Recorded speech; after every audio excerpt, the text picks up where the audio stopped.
8장 26절, 40절입니다. 제가 가지고 있는 성경, 신약성경 200쪽입니다. 주의 사자가 빌립에게 말하여 이르되 일어나서 남쪽으로 향하여 예루살렘에서 가사로 내려가는 길까지 가라 하니 그 길은 광야라.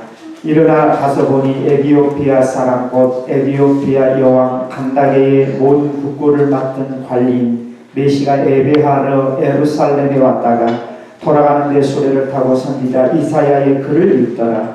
성령이 빌립더러 이르시되 이 수레로 가까이 나아가라 하시거늘 빌립이 달려가서 선지자 이사야의 글을 읽는 것을 듣고 말하되 읽는 것을 깨닫느냐 대답하되 지도해 주는 사람이 없으니 어찌 깨달을 수 있느냐 하고 빌립을 청하여 수레에 올라 같이 앉으라 하니라. 읽는 성경 구절은 이것이 일렀으되 그가 도살자에게로 가는 양과 같이 끌려갔고 털 깎는 자 앞에 있는 어린 양이 조용함과 같이 그의 입을 열지 아니하였도다. 그가 굴육을 당했을 때에 공정한 재판도 받지 못하였으니 누가 그의 세대를 말하리요. 그의 생명이 땅에서 빼앗기미로다 하였거늘 그 메시가 빌립에게 말하되 청컨대 내가 묻노니 선지자가 이 말한 것이 누구를 가리킴이냐 자기를 가리킴이냐 타인을 가리킴이냐. 빌립이 입을 열어 이 글에 시작하여 예수를 가르쳐 복음을 전하니 길 가다가 물 있는 곳에 이르러 그 메시가 말하되 보라 물이 있으니 내가 세례를 받으면 무슨 거리낌이 있느냐.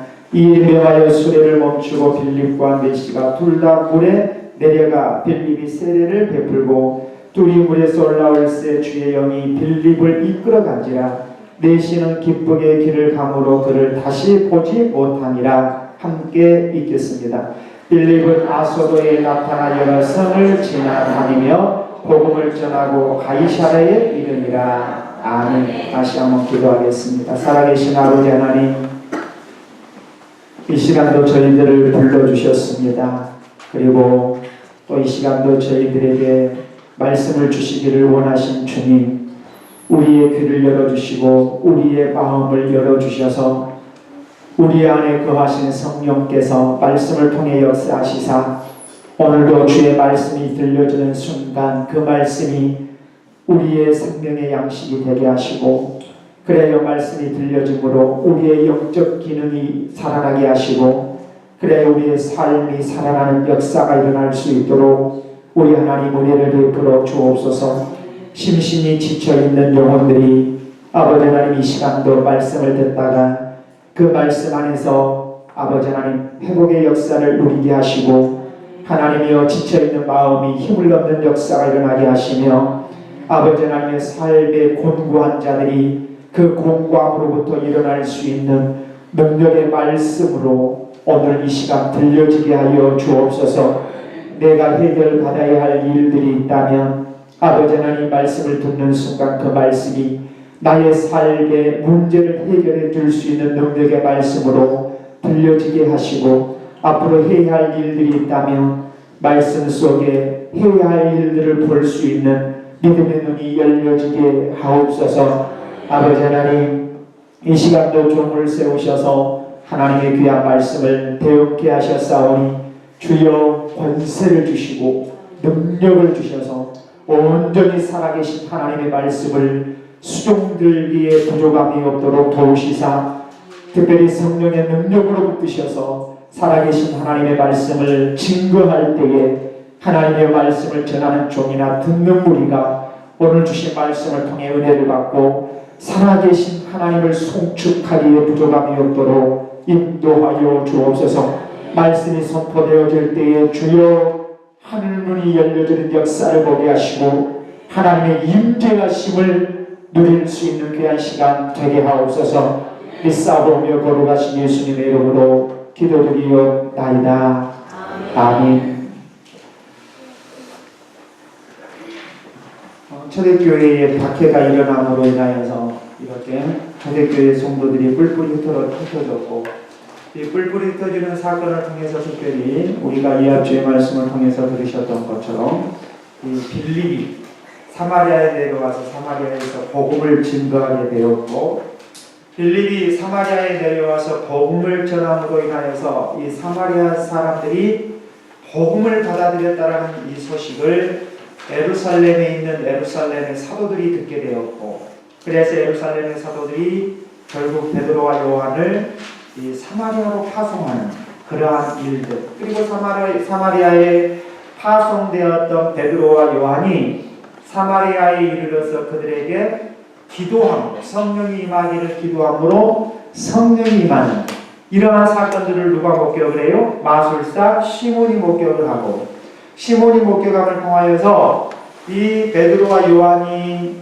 사마리아 사람들에게 손을 얹어 성령이 임하는 그 본능을 보고 그것을 나에게 돈을 주고 팔아라 라고 이야기함을 통하여서 이 베드로가 이 시몬에게 하는 말이, 너가 하나님의 선물을 돈으로 살 줄로 생각하느냐?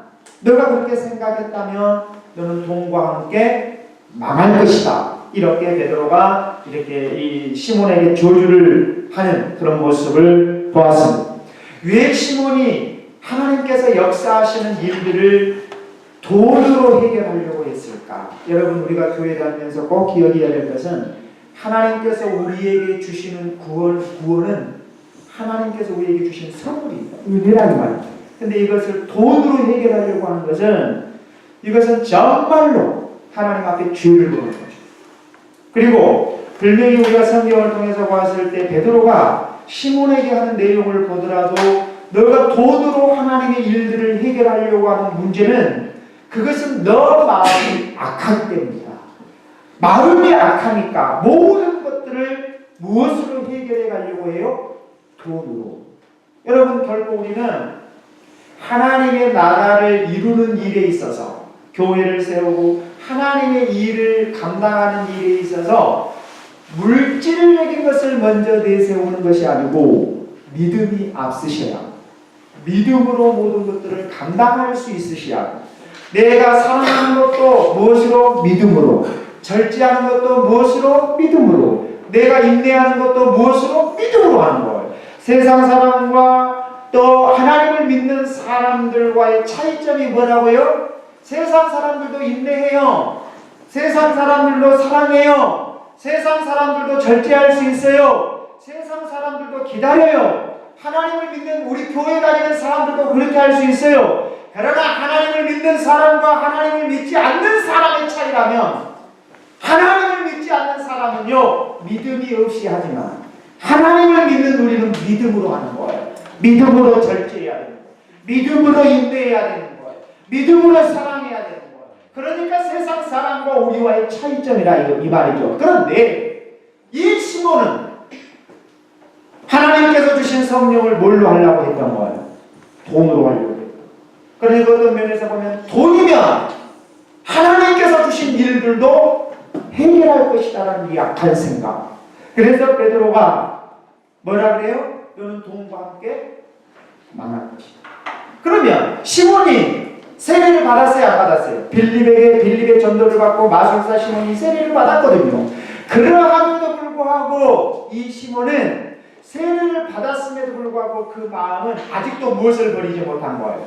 예수 그리스도를 믿기 전에 일습관들을 아직도 버리지 못한 그 악함. 그래서 베드로가 뭐라고 이야기를 하냐면, 이 시몬에게 너가 하나님 앞에서 바르지 못한 용고로 너가 지금 돈으로 하나님께서 주신 성령의 권능을 해결하려고 한 거 아니냐, 이렇게 말하고 있음을 보게 됩니다. 사랑하는 믿음의 성도 여러분, 그러면 어떤 면에서 보면 시몬이 이렇게 악한 행동을 할 수밖에 없었던 근본적인 이유는, 세례를 받아도 빌립의 전도를 받고 빌립을 전심을 향해서 따라다녀도 이렇게 빌립이 할 수밖에 없었던 이유는 뭐냐면, 성경에서 하나님 앞에 바르지 못한 모습. 내가 하나님 앞에 바르지 못하면 결코 어떠한 일들이 일어나냐면 하나님과 관계없이 신앙생활을 할 수 있다, 이 말이에요. 그러니까 우리가 신앙생활을 하고 내가 하나님 앞에 봉사하고 섬기는 일을 해도 하나님과 전혀 관계가 없는 그러한 일들을 할 수가 있어요. 그래서 성경에 보면 뭐라고 이야기를 하냐면 한번 보시죠. 21절. 이 앞에 우리가 말씀을 통해서 보았던 것처럼 이 사도행전 8장 21절 하나님 앞에서 내 마음이 바르지 못하니 도에는 내가 관계도 없고. 여기서 도는 뭐겠어요? 자 보세요. 지금 베드로가 시몬에게 이야기를 합니다. 뭐라고 이야기를 하죠? 너 마음이 바르지 못하다. 바르지 못하니 무엇과 관계가 없다? 도에는. 이 도라는 의미는 어떤 면에서 보면 하나님의 말씀이라고도 이야기할 수 있고 또 한편으로는 무엇이라고도 이야기할 수 있냐면 하나님의 일이에요. 그러니까 하나님의 말씀과는 관계도 될 수 없고 마음이 바르지 못하니까 하나님이 하신 일에 대해서는 관계없는 사람이다. 뭐하기 때문에? 너 마음이 바르지 못하기 때문이다. 자, 마음이 바르지 못하면, 즉 다시 말하면 하나님의 일과 하나님의 말씀과 관계가 없으면 어떤 상황이 된다고 이야기를 하냐면 21절 하반절에 보면 무엇과도 관계가 없다래요. 분깃이 될 것이 없다. 하나님 앞에 영생을 소유할 수 없다라는 거예요.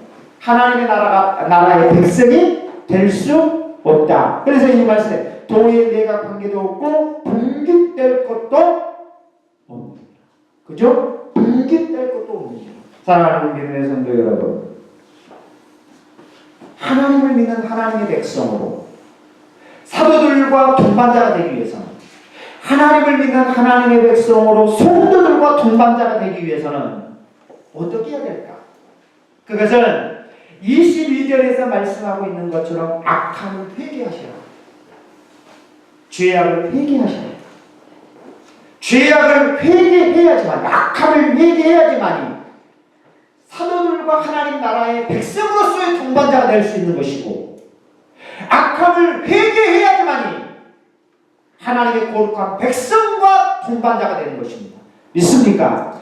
그러니까 우리가 내 속의 악함을 회개하지 아니하면 교회를 다닌다 할지라도 하나님의 거룩한 백성으로서의 동반자는 될 수 없어요.